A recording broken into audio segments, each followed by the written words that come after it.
إمبراطورية ضخمة أسسها جنكيز خان إلى دولة صغيرة لا يتجاوز عدد سكانها 3 ملايين نسمة.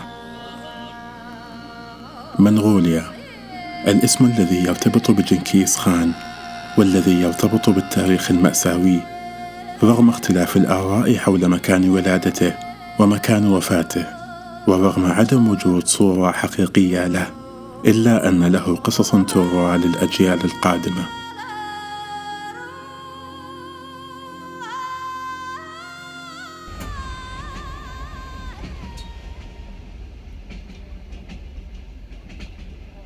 بعد رحلة استمرت 7 أيام بواسطة القطار قادما من موسكو مرورا بسيبيريا، وصلت أخيرا إلى أولانباتور العاصمة.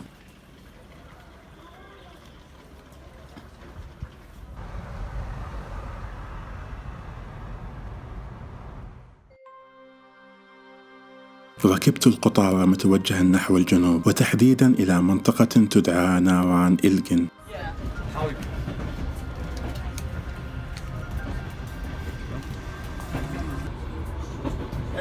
We still use a lot of gears. Yeah. Because it's really easy to build them.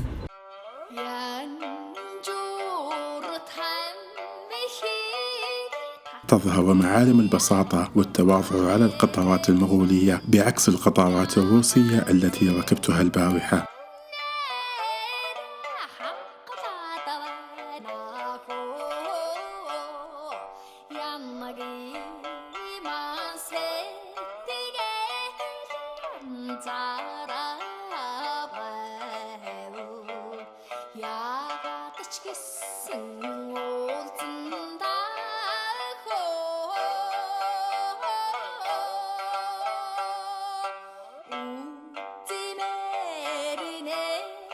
وصلنا بعد رحلة استمرت قرابة 3 ساعات إلى ناران، ومن هنا بدأنا السفر بواسطة السيارة.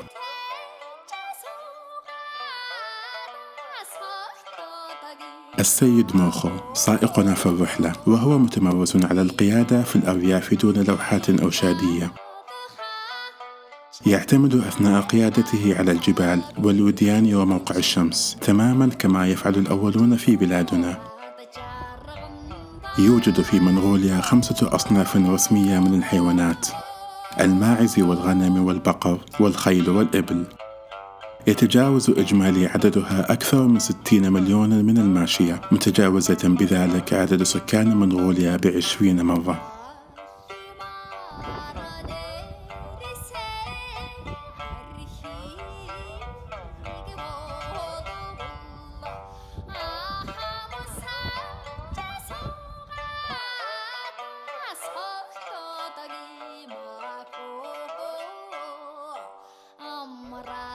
بعد حوالي رحلة استمرت قرابة 4 ساعات وصلنا إلى منطقة المبيت. سنقيم الليلة لدى أسرة محلية تسكن وحيدة في الصحراء.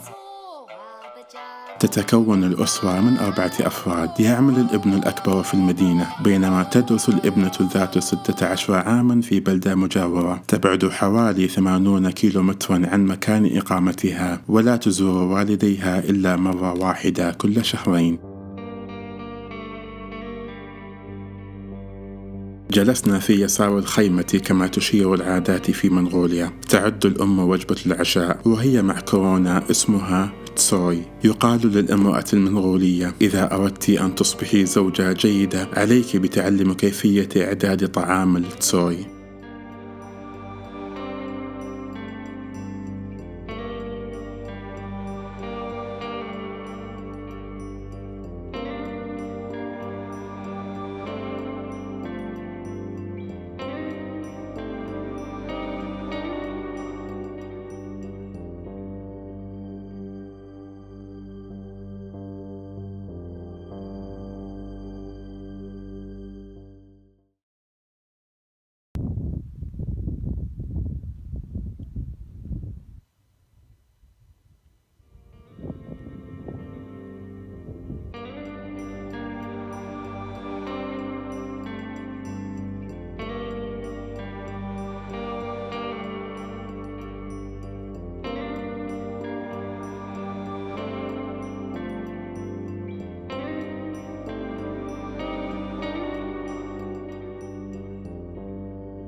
ودعنا العائلة متوجهين إلى بلدة تدعى ماندلغوبي، وهي تبعد حوالي 80 كيلومتر عن موقعنا الحالي.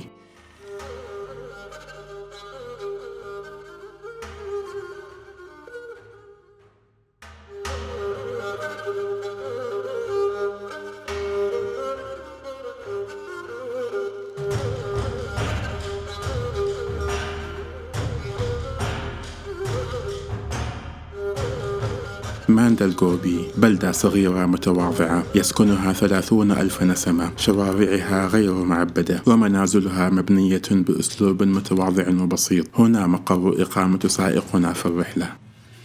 سنقيم الليلة في منزل السيد رادنا، وهو ضابط متقاعد يعمل في مزرعته هذه الأيام. واحدة من الأمور المهمة في منغوليا لما أجي أدخل الخيمة، العتبة هذه ما أدعسها برجولي، فأجي وأتعداها كذا، وأول ما أدخل أجلس في اليسار. لما أدخل الضيف عند أي عائلة، أمس لما كنا ساكنين عند العائلة كذا سوينا، دخلنا وقعدنا على اليسار بحيث إنه أصحاب البيت يجلسون في الجهة الثانية على اليمين هناك. طبعا الخيمة هذه اللي اسمها اليوت فيها عمودين، هذا العمود الأول والثاني يرمزون للزوج والزوجة. ولما تكون أنت ضيف عند عائلة، هذا كله أمس ما قدرت إني أشوف حافة صورتها صور وفيديو. لما تكون ضيف عند عائلة ممنوع عليك إنك أنت تتجاوز المنطقة هذه اللي هو العمود هذا والثاني، فممنوع إني حتى أجي رجولي هنا وأجي المنطقة هذه المخصصة للطبخ كاحتراما للبيت يعني.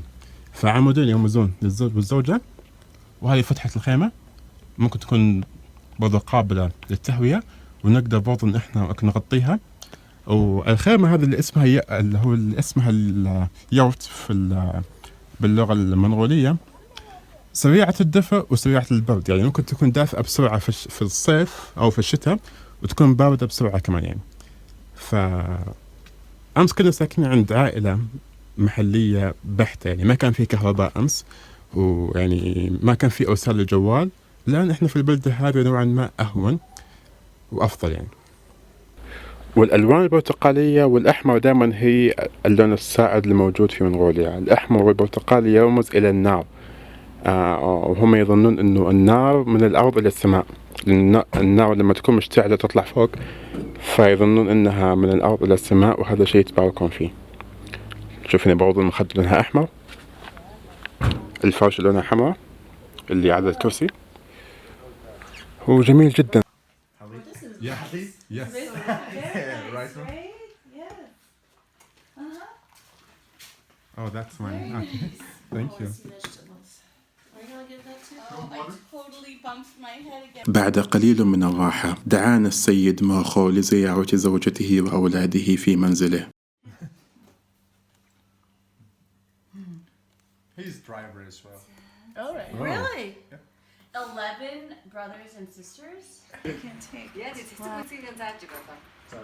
بدأت السيدة بايمبا بتعليمنا كيفية إعداد طعام المنتو، يسمونه في منغوليا بوت. We only do it with meat. Only meat and only beef and it's like meat with some like small vegetables like vegetables and like onions. A lot of onion means delicious. Yeah. I wanna eat it. Yeah.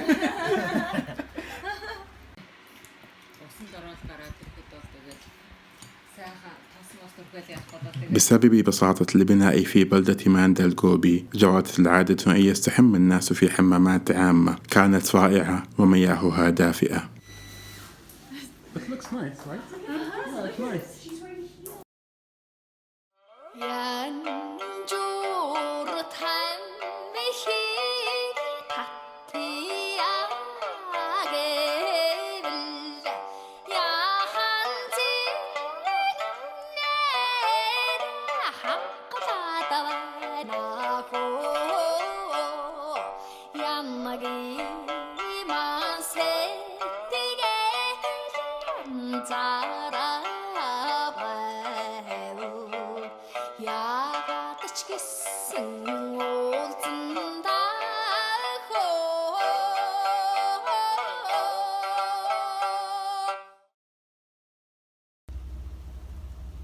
سرنا في اليوم الثالث إلى محمية وطنية تقع في مقاطعة غوبي، الكثير من المشاهد الطبيعية الخضراء التي نراها لأول مرة.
هنا صحراء غوبي، ثاني أكبر صحراء في آسيا بعد الصحراء العربية، وسادس أكبر صحراء في العالم. نسكن اليوم لدى عائلة كبيرة، لدى رب الأسرة 12 ابنة وابنة واحدة.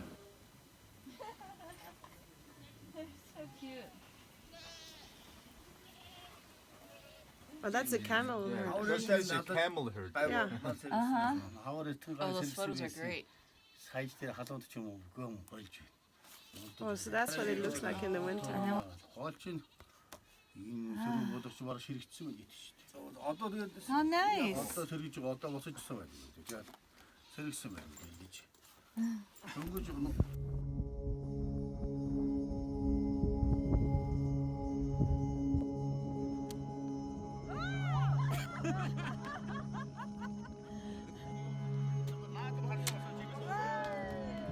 Pretty good.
How many people live here?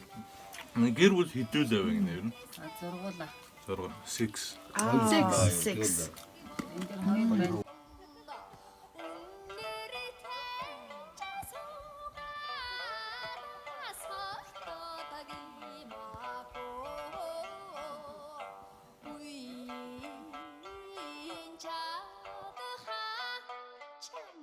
بعد حوالي أسبوع من التنقل بين الأرياف المنغولية وصلنا إلى منطقة تدعى أورخون، وهي منطقة ذات سهول خضراء طبيعية جميلة وهادئة.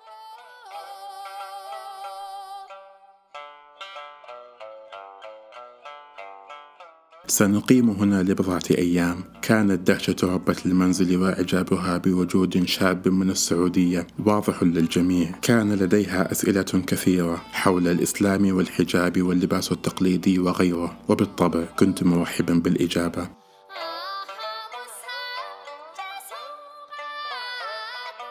And how many children do they have?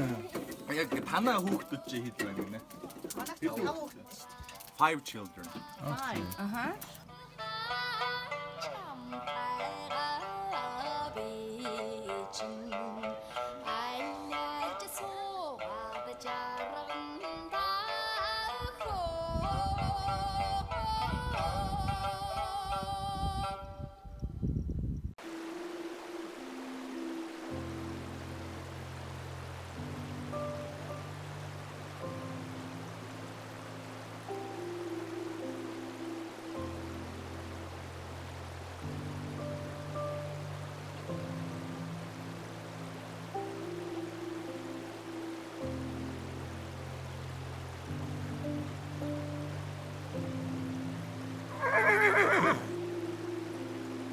جرت العادة أن يتم تخمير حليب الخيل وتحويله إلى شراب كحولي قبل استخدامه،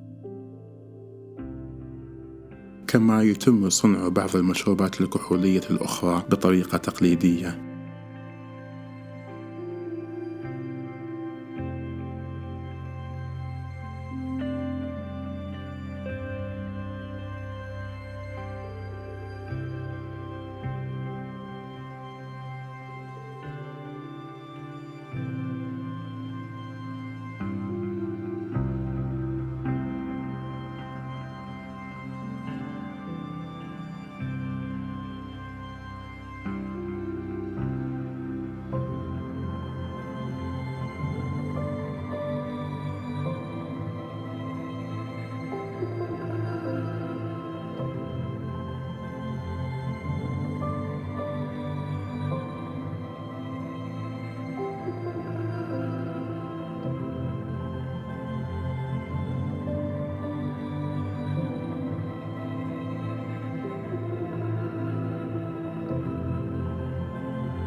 저희가 오늘 많이 나간 투모이라와 텔저사.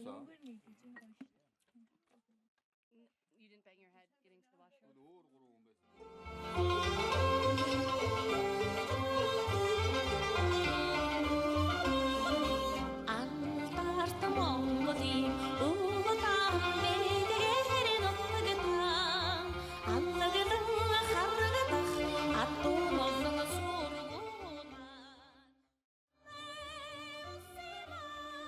سنعبر اليوم تلال خان جاي متوجهين إلى واد اسمه تسين خار.